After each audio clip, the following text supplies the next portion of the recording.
کبھی کبھی چھوڑ دیں دنیا، چھوڑیں یار موبائل، کسی وقت کریں اس کو بند، چھوڑیں اس بات کا خیال کہ فلانے نے سلوٹ کیا کہ نہیں کی، چھوڑیں۔ حضرت بایزید بستامی رحمت اللہ تعالیٰ علیہ فرماتے ہیں میں نے اعتکاف کبھی اپنی مسجد میں نہیں کیا، دیکھیں سارے ہی ہاتھ چومنے والے، سارے ہی پیار کرنے والے، فرماتے میں جب اعتکاف کرتا تھا تو میں بستان سے دور نکل جاتا تھا جہاں کوئی مجھے جاننے والا نہ ہو۔ اٹھ بلیا چلو تھے وسیے جتھے وس دے نہیں سارے ینے، نہ کوئی ساڈی ذات پچھانے تے نہ کوئی سانو مننے، چل ادھر چلے، اٹھ بلیا چلو تھے وسیے جتھے وس دے نہیں سارے ہی ینے، نہ کوئی ساڈی ذات پچھانے تے نہ کوئی سانو۔ اتنا شوق ہے سلوٹ کرانے کا، اتنا شوق ہے تعارف کرانے کا، اتنا شوق ہے اپنا بتانے کا، تو یہ چیز غلبہ کر جاتی ہے، پھر نام رہ جاتا ہے، روح نہیں رہتی، پھر وجود رہ جاتا ہے، پھر باطن کی کیفیت نہیں رہتی۔ خدا را اپنے آپ کو بے چین نہ کرو، بے قرار نہ کرو، بے سکون نہ کرو، رب کی یاد میں آ جاؤ، درود و سلام میں آ جاؤ، نعت کے حسن میں آؤ، تلاوت کی دنیا میں آؤ، سجدوں کے نور میں آؤ، آؤ کبھی کھول کے دل مسجد کی صفائیاں کریں، آؤ آؤ نہ کبھی کوئی بوڑھا دادی نانی دادا ان کے پاس بیٹھ کے پیر دبا کے اللہ کو راضی کرے۔ یہ کیف والی جگہ ہیں، یہ سرور والی جگہ۔ اتنی بے چین ہماری زندگی ہے، بے قرار ہے، تڑپتے ہوئے لوگ، لڑتے ہوئے لوگ، ایسے لگتا ہے اب ایک دوسرے کا گریبان تھام لیں گے، بے قرار بے چین۔ کسی کو انتظار کا کہا جانا کہ 10-20 منٹ کسی کا انتظار کرو، تو بعض لوگ مجھے ایسے لگتا ہے جیسے یہ ان کا کلیجہ پھٹ جائے گا، ڈاکٹر کے انتظار میں بیٹھے ہیں تو بڑے پریشان ہیں۔ کسی کو ملنے گئے ہیں کو آدھا گھنٹہ بیٹھنا پڑ گیا تو بڑی دقت میں ہے۔ اپنے آپ کو سکون دیں، آپ یقین کریں بڑا مزہ آتا ہے، کبھی کسی کا انتظار کرنا پڑے تو 2-4 تسبیح درود شریف پڑھی جاتی ہے، یعنی ذوق بن جاتا ہے کہ چلو اللہ نے موقع دیا ہے، کوئی سرکار کو یاد کر لے، تنہائی مل گئی۔ ہمارا مزاج جس سختی کا شکار ہے، وہ سختی آہستہ آہستہ ہمیں زیادہ آزمائش میں ڈال گئی۔ تو میرے بھائی زندگی میں اطمینان حسن ہے، اور وہ سب سے زیادہ اللہ کی یاد میں ملتا ہے، وہ سب سے زیادہ رب کریم کے ذکر میں، سب سے زیادہ جو چاہتا ہے نا دل ٹھنڈا رہے، زبان میٹھی رہے، وہ مدینے والے محبوب پہ درود و سلام پڑھا کرے، وہ حضور پہ درود و سلام پڑھا کرے، زبان میٹھی رہے گی۔ میرا ذاتی تجربہ ہے کہ جو آدمی اپنے اخلاق سنوارنا چاہے وہ حضور پہ درود شریف پڑھے، جو اپنے اخلاق سنوارنا چاہے، طبیعت کو ٹھنڈا رکھنا چاہے، وہ درود شریف پڑھے، اس کا دل سکون میں آئے گا۔ کچھ کام اور ہیں زندگی میں اطمینان کے لیے، ان کا ہونا بھی بڑا ضروری ہے۔ سب سے پہلے اگر آپ چاہتے ہیں نا زندگی میں سکون ہو تو حقیقتوں کا سامنا کرنا سیکھیں، آپ جو ہیں وہ رہنا سیکھیں، جو آپ نہیں ہیں وہ بننے کی کوشش نہ کریں۔ حقیقت کا سامنا کرو گے تو زندگی اطمینان میں آ جائے۔ ہم نے نا بہانے بنا لیے ہیں، ہیلے بنا لیے، جھوٹ کے سہارے اپنے آپ کو اونچا کر لیا۔ ایک آدمی سے کہا جاتا ہے تو رشوت نہ لے، تو کہتا ہے میں غریبوں سے نہیں لیتا۔ تو میرا سوال یہ ہے کہ امیروں کا حساب لینے کی اللہ نے تیری ڈیوٹی لگائی ہے، تیرے ذمہ لگایا ہے کہ تو امیروں کا حساب کر، تمہیں کیا ضرورت پڑی؟ ہم نا بہانہ کرتے ہیں، رشوت لینے والے کا الگ بہانہ ہے اور سفارش والے کا الگ بہانہ ہے۔ حقیقت کا سامنا کریں، حقیقت کا، جو میرے ذمہ داریاں ہیں وہ میں نے پوری کرنی، جو آپ کی ذمہ داریاں ہیں وہ آپ جان نہ چھڑائیں، حقیقت پسند بنے۔ میرے رسول کریم پھر پڑھیے درود صلی اللہ تعالی علیہ وسلم۔ حضور صلی اللہ علیہ وسلم نے فرمایا کہ میری بیٹی سیدہ فاطمہ الزہرا رضی اللہ تعالی عنہا صرف جنتی نہیں، جنتی عورتوں کی سردار ہے، لیکن حضور نے یہ بھی فرمایا کہ فاطمہ یہ خیال رکھنا اگر اللہ نے حساب پوچھا تو حساب تم نے خود دینا ہے۔ حقیقت کی طرف توجہ کرائی حضور نے، وہ صرف جنتی نہیں، جنتی عورتوں کی سردار ہے، پر حقیقت کی جانب توجہ۔ میں حقیقت یہ ہے کہ اگر مالک نے حساب پوچھا تو اس کی تیاری بھی کرنی ہے۔ دیکھیں نا ہمیں کچھ یقین نہیں، اللہ معاف کرے کہ ہمارا حساب کیسا ہوگا، لیکن کتنے آزاد ہیں۔ یعنی بڑی دلیری سے بندے کہتے ہیں فجر نہیں پڑھتا جی، 3 پڑھتا ہوں جی، شاہ رہ جاتی ہے جی، کپڑے صاف، بڑی دلیری سے۔ اور سیدہ فاطمہ الزہرا نے ساری رات مصلی باز رکھا ہے، حالانکہ انہیں یقین تھا کہ رب مجھے بغیر حساب کتاب جنت دے گا۔ حقیقت کا سامنا کریں، جو حقوق آپ کے ہیں وہ آپ نے ادا کرنا ہے، جو ذمہ داریاں ہیں وہ ذمہ داریاں ہیں۔ دیکھیں نا حضرت موسیٰ کلیم اللہ علیہ السلام کے پاس اسرائیل روح نکالنے آئے تو حضرت موسیٰ نے تھپڑ مارا، آنکھ نکال دی، واپس گئے۔ اللہ انہوں نے تو جلال فرمایا ہے، کہا موسیٰ علیہ السلام سے کہیے بیل کی پشت پر ہاتھ رکھیں، جتنے بال ان کے دست مبارک کے نیچے آئیں گے اتنے 1000 سال ان کی عمر بڑھا دی جائے گی۔ یعنی میرے کان میں کوئی بتا دے کہ جناب 60 سال بڑھ گئی، کیا آپ کے کان میں کوئی کہہ دے تو خوشی ہوتی ہے کہ نہیں؟ لیکن یہ حقیقت پسندی نہیں، اس لیے کہ 60 بھی گزر جائے گی، 70 بھی، یہ حقیقت نہیں۔ حضرت موسیٰ کلیم، چلے میں مثال دیتا ہوں، سمجھ لیں 10 بال، حالانکہ بہت زیادہ آتے ہوں گے، 10 بال اگر حضرت موسیٰ کے ہاتھ کے نیچے آئے تو 10,000 سال تو عمر بڑھ گئی نا۔ یعنی 10 سال نہیں، 10 100 نہیں، 10 بہت زیادہ تھی نا.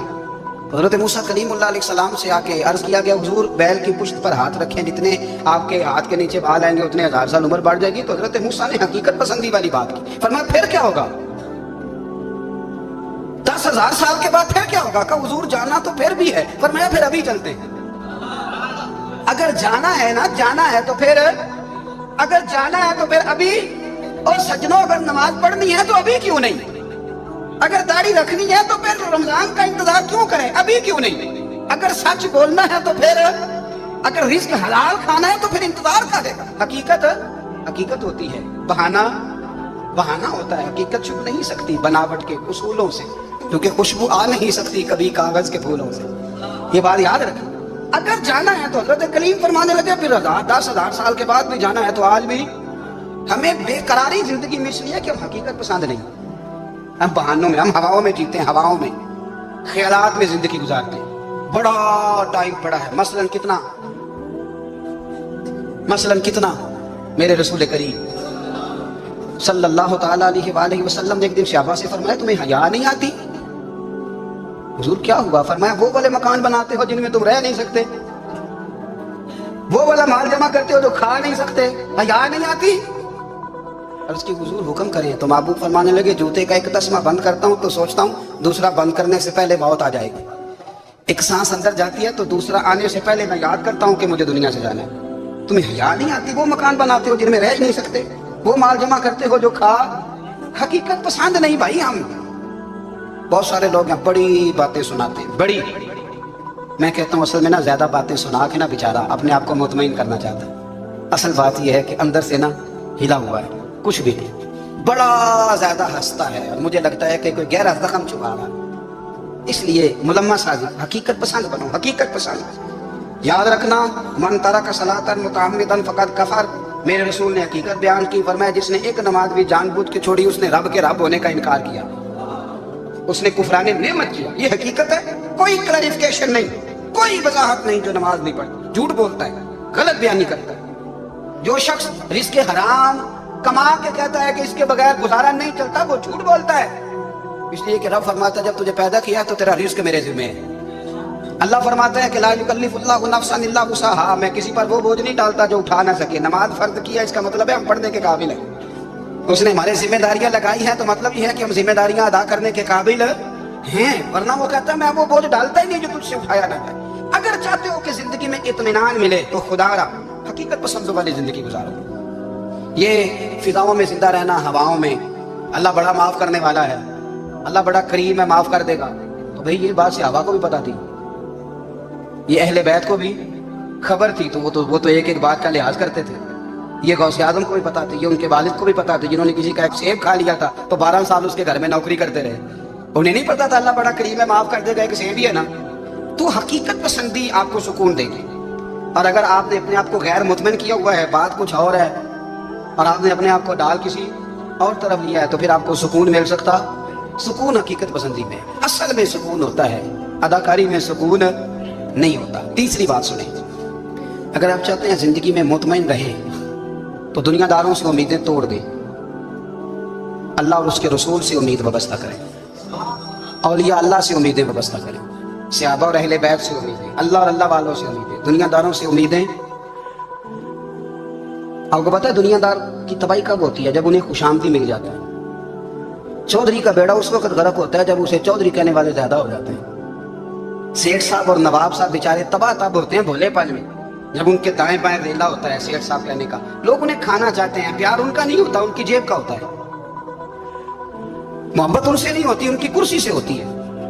ضروریات کا پیار ہوتا ہے، تباہ کر دیا جاتا ہے. ہماری ساری توقعات دنیا داروں سے وابستہ ہو گئی ہیں. ناراض نہ ہونا، پیروں نے، مولویوں نے، درویشوں نے، انہوں نے بھی سیٹ رکھے ہوئے جلسوں کی صدارت کرانے کے لیے.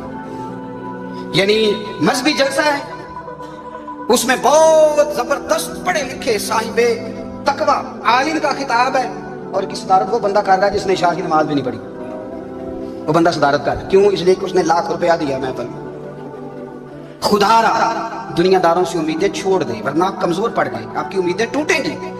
کتنا کمزور ہے وہ شخص جو 2-4 ہزار کے لیے کسی بندے کی چاپلوسی کرتا ہے، اس کے پیچھے بھاگتا ہے، خوش آمدیں کرتا ہے تھوڑے سے نوٹوں کے لیے.